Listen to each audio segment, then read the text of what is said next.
जों जेब्ला आन्दलन खालामो एनडिएफनि फैसा खांग्रासोमोन बियो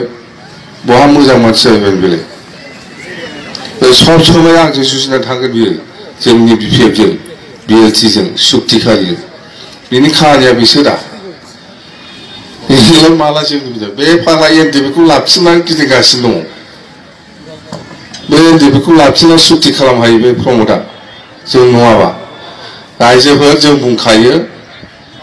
रन्जन दैमारि हक गबिन्द हक बिदाय ग्रुप हक जोङो साथामखौबो ज' खालामनानै भारत सरकारजों रायज्लायनानै मोनसे सुक्ति खालामहोनो नागिरदों बे नाजानाया जोंनाव दासिमबो दङ आरो जों नाजागोन आरो जोंसो हागोन बेखौ प्रमद बर'आ हाया प्रमद बर'आ हायाथ' बेखौ बे सुक्तिखौ जों खालामना होगोन बे प्रमद बर'आ मा देवानि मारिबाय थादों बे फाग्ला बिदिजों जायो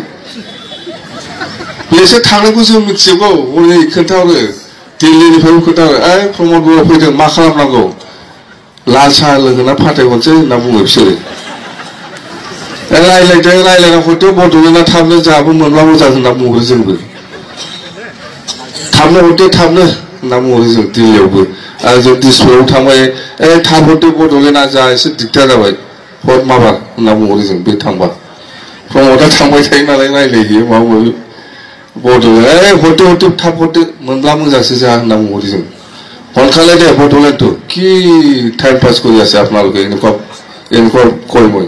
এইফালে দিছপুৰত প্ৰমদ যায় খাকবা খাকবা লৈ পেলাই ছাৰ যেনে তেনে চুক্তি কৰক ইলেকশ্যনৰ আগত যেনে তেনে কিবা একটা চুক্তি কৰক এনেকুৱা চুক্তি হয় এই হাগ্ৰামাক নুহুদাৰে কিবা চুক্তি হ'ব মই কৈছে এইফালে বিদায় ৰঞ্জন গোবিন্দ তিনিজনকো লৈ পেলাই একৰ্ড কৰিব লাগে সেই যাই পেলাই গোবিন্দ কৈবে ছাৰ কিবা একটা কৰক बेना थांना माबा मोनसे खालामदों होनना बुंहैयो चिफ मिनिस्टारखौ आं बुंहरदों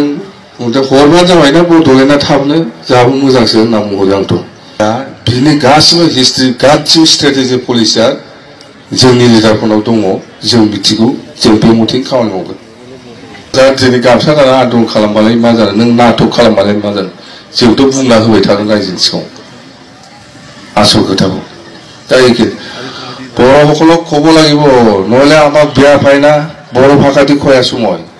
ইহঁতক মানে আপচুই আহি পেলাই বিৰাট বেয়াকে গালি দি পেলাই যায় আমাক আপচুই আমাক বড়সকলৰ ওচৰত এই কাৰণে বড়ো দি ময়ো ক'ব লাগিব না কিছুমান কথা তহঁতক গালি দিয়া নাই মই কাহো গালি দিয়া নাই মই मिथिबाय जोंना बर'फ्रा बिदिनोसै थांनानै ओमफ्राय जेबो दाबुंहैथ' दाम जागोनसो नोंसोर नङाबा सिरि थाथों जों बुंगोन ना जों पाब्लिकनाव हाबगोन सिदा खोथा रन्जन गोविन्द आरो बिदाय बिसोर साथामखौ जों ज' खालामनानै मोजां सुक्ति खालामगोन आरो बिनि नाजानाया जोंनाव दंगासिनो दं आरो जों नाजाबाय थागोन आरो जों हाहैगोन जोंहा मोनसे बिसास दङ बरना दियासै बेसे दिन हওয়ানে आसाम सरकारेर লগত आलोचना करातो आबसु आছিলে प्रमोद बर' আর এই ট্রাইবেল সংঘৰ লিডাৰসকল আছিল সবে একেলগে আলোচনা কৰিছে ষ্টেট গভৰ্ণমেণ্টৰ লগত আলোচনা কৰি পেলাই আৰামত কৈ আছে 6 জনগোষ্ঠীক এছটিকৰণ দিয়াৰ ক্ষেত্ৰত আমাৰ একো ক'ব লগা নাই খালি আজিৰ দিনত যিখিনি 14টা জনগোষ্ঠী এছটি আছে অসমৰ ইহঁতে যাতে একো ক্ষতিকাৰক নহয় সেইটো লিখি পেলাই আহিছে লিখি পেলাই কথা পাতি পেলাই আহিছে 2 দিনৰ পিছত পেলাই নহয় বাহিৰৰ পৰা ওলাই প্ৰটেষ্ট কৰি আহিছে আমি 6 জনগোষ্ঠী এছটি কৰণ হোৱাটো আমি বিচাৰা নাই তাৰমানে মিডিয়াত কৈ পেলাই গৈছে আলোচনাত কি আলোচনা কৰিছে বাহিৰত ওলাই প্ৰটেষ্ট কৰি আহিছে এইটো কি হ'ল আন্দোলন কৰি আছে এতিয়া অলপ বন্ধ কৰে এতিয়া অলপ বন্ধ হৈ আছে আসল কথাটো ওলাল যে আপসু নিজে লিখিত পেলাই দিব পিছত আৰু আমাক গালি দি আছে আমাক কাৰণে 6 জনগোষ্ঠীটো এছটিকৰণ হ'বলৈ গৈ আছে আৰু এই এছটিকৰণৰ ক্ষেত্ৰত যিমানে যোনে আন্দোলন নকৰক কিয় সেইটো আসামত নাই এতিয়া সেইটো দিল্লীত গৈ পাইছে সেইটো কোনেও আন্দোলন কৰি পেলাই বন্ধ কৰিব নোৱাৰে এতিয়া কথাটো হ'ল অসম চৰকাৰৰ পৰা এই কেইদিনৰ ভিতৰতে লিখিতভাৱে কেবিনেট ডিসিশন লৈ পেলাই দিল্লীত পঠাই দিব 6 আগষ্টত এছটিকৰণ দিব পাৰে উইদাউট এফেক্টিং আজি ট্ৰাইবেল আছে ইহঁতক ইফেক্ট নকৰাকে কোনো অবজেকশন দিয়া নাই সেইবিলাক গোটেই ট্ৰাইবেল সংঘ লিখি দিয়া বা আপসু লিখি দিয়া বা আমাৰ ৰাভা ষ্টুডেণ্টছ মতলব ট্ৰাইবেল সংঘ হিচাপে এইবিলাক গোটেই ডকুমেণ্টছ এতিয়া আমাৰ চৰকাৰৰ হাতত আছে কেই তাৰিখত আলোচনা কৰিছে কিমান বজাত আলোচনা কৰিছে সেইবিলাক গোটেই ডকুমেণ্ট আমাৰ লগত আছে চৰকাৰৰ লগত তো এইটো দিয়াৰ পিছত এনে ৰাস্তাত মানে কথাটো এইটোৱে যে বিপিএফক কেনেকিবা নষ্ট কৰিব পাৰে নাকি আপসুৰ মতলবটো এইটোৱে আপসুৰ মতলবটো ইলেকশ্যন আহি আছে এতিয়া আন্দোলন কৰি পেলাই বিপিএফক বদনাম দি পেলাই মানে বিপিএফ দলক নষ্ট কৰা সেইটোহে বেলেগ একো নাই ইহঁততো ক'ত কি আন্দোলন কৰা নাই বহুত ষ্টাইলত আন্দোলন কৰে সেইটো বিশ্বজিৎ কোৱা নিচিনা এইবাৰতো ইলেকশ্যন আহা আগত তেনেকুৱা হাল মাৰিব পাৰে ঠিক নাই ইহঁতে এইটো পথাৰত চাই পেলাই ঠিক নাই হাল মাৰিব পাৰে কিন্তু হাল মাৰাৰ সময়টো নহ'ব এইটো এপ্ৰিল মাহতো হাল মাৰে অলপ কিন্তু জুন জুলাইতহে হ'ব লাগিছিল ইলেকশ্যনটো তেতিয়া আপুনি দেখিবলৈ পাব এপছু কাপচা মাৰি পেলাই কোনোবা গাঁৱত হাল মাৰা ধান গাৰা না কি কয় এইবিলাক কৰিলে হয় না थांखागोन खिन्थु नोंनाव थांदों मालाय मा होनो भटआ जोंनाव सोखोमाजोब थाल गैया बिसोरो नङा होमबा भटआदि जोंनाव होखोमाजोबो थाल गैया बिसोरा गावसोरनि मिथिङाव बै नेसनेल हाइवेआव नोंसोरखौ थिखानानै लांबाय बेनो बिराद रायजो जोंथ' मिथियो गासिबो जोंनि बिपिएफनि मानसिजोब बिसोरजों आन्दलनाव ओंखारनाया गासिबो जोंनि मानसिजोबसो जबरदस्त लाना थाङो मा खालामनो आंथ' जोंथ' जेबो बुंखाया जों माबा बुङोबानो सिबाय आरो दा सोरबा रायजोआव बुजालायगोन जों जेबो बुङा लाना थाङो सोरबाय रायजोखौ बिदि मोना होनना बुंदों जों रायजोखौ बिदि मोना बे उरखावा गुरुआ बिसिना लिडारा बेनो मोजां मिथिनांगौ रायजोखौ बोरै मोनो बिराद मोजां मिथिगौ दहाय दावराव बुंदोंमोन ना बिश्वजितआ बर'निबो बुंदों असमियानिबो बुंदों प्रबीण बर'आ बुंदों रायजोखौ जोङो बोरै मोनगोन बेनि सायाव मोनसे लेखा लिरनाय दङ बे आबसुनि लिडारानो मिथिबाय जे रायजोखौ मोननोब्ला जोंनाव खमबाबो 20-25 जन बा जायखिया बुरजा एमएलएफोर थानांगौ बुरजा एमपिफोर थानांगौ जोंना जथेस्थ नङा होननानै बुंदों आरो जोंनो रायजो मोननांगौबा जोंखौनो जों सालायनो हानाय अफिसारफोर बा जोंनावनो माने मालायनिफ्राय लाबोनाङै माखासे साबुननि फेक्टरि हक सिनिनि फेक्टरि हक बा माइनि फेक्टरि हक बा जेखि जाया लहा लस्कर बेफोरनि फेक्टरि माखासे सर्स थानांगौ होनना बुंदों मिथिबाय दा जों बेखौनो बुङो जोंबो बेखौनो बुंदोंमोन जों बुंबा दाय दाना गावसिना लेखा लिरनानै जे दंगासिनो दं लाइब्रेरि खेल गैया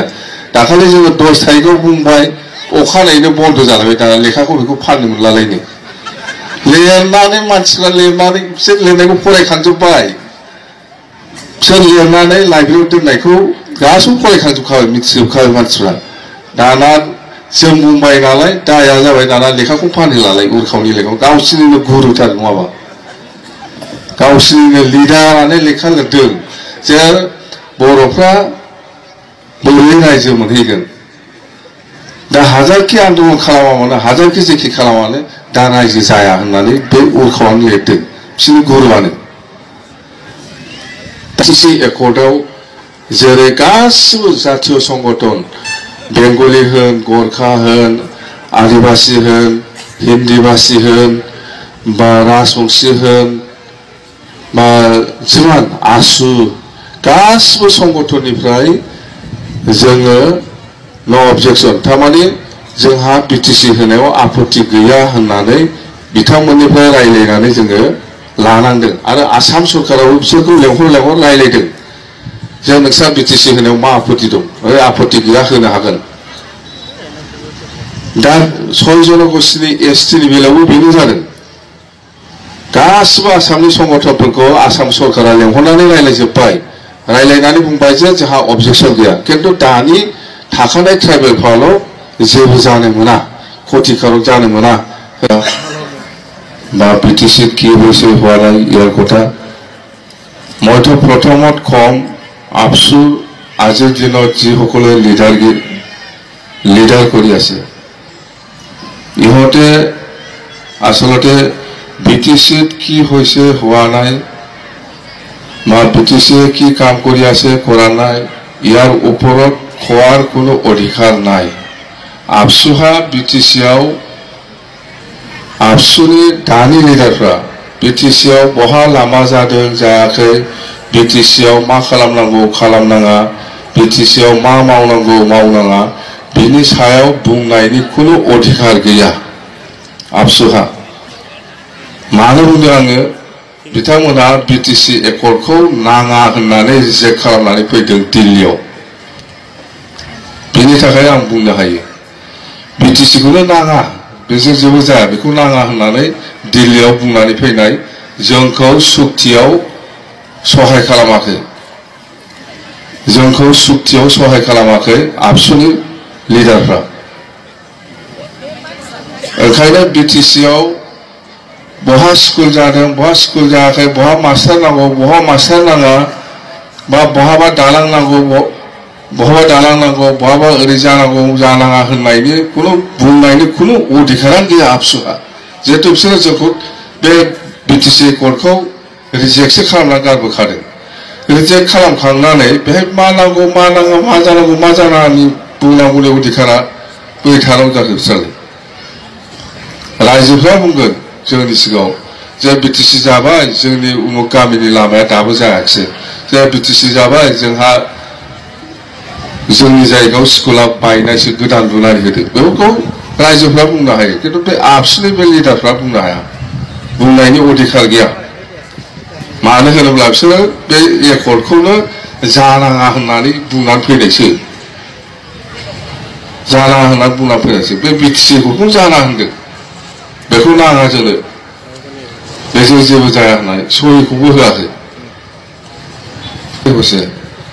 আজি যেনেকে কোচ ৰাজবংশী বা 6 জনগোষ্ঠী বা আদিবাসীসকলক 6 জনগোষ্ঠীৰ এসটি দিবৰ কাৰণে ভাৰত চৰকাৰে পাৰ্লিয়ামেণ্টত ৰাজ্যসভাত টেবল কৰিছে ইন্ট্ৰোডিউস কৰি দিছে ইয়াৰ পিছত এতিয়া ভাৰত চৰকাৰে কৈছে যে ইহঁতক 6 জনগোষ্ঠীৰ ক্ষেত্ৰত 6 জনগোষ্ঠীৰ ট্ৰাইবেল দিয়াৰ ক্ষেত্ৰত অসমৰ যিমান দল সংগঠন আছে বা সাহিত্য আছে ইহঁতে কি কয় সেইটো মতামত লৈ পেলাই আলোচনা কৰি পেলাই আপোনালোককো আমি এসটি কোড দিব লাগে বুলি আমি দিব পাৰি আমাৰ আপত্তি নাই সেইটো সংবিধানিক কিবা গোৰ্খাসকল কৰবা এসটি তো না হামাং লেম্বু কিছুমান ঠাইতেলে গোৰ্খাসকলে ট্ৰাইবেলে কিন্তু অসমতহে নহয় বাহিৰত হয়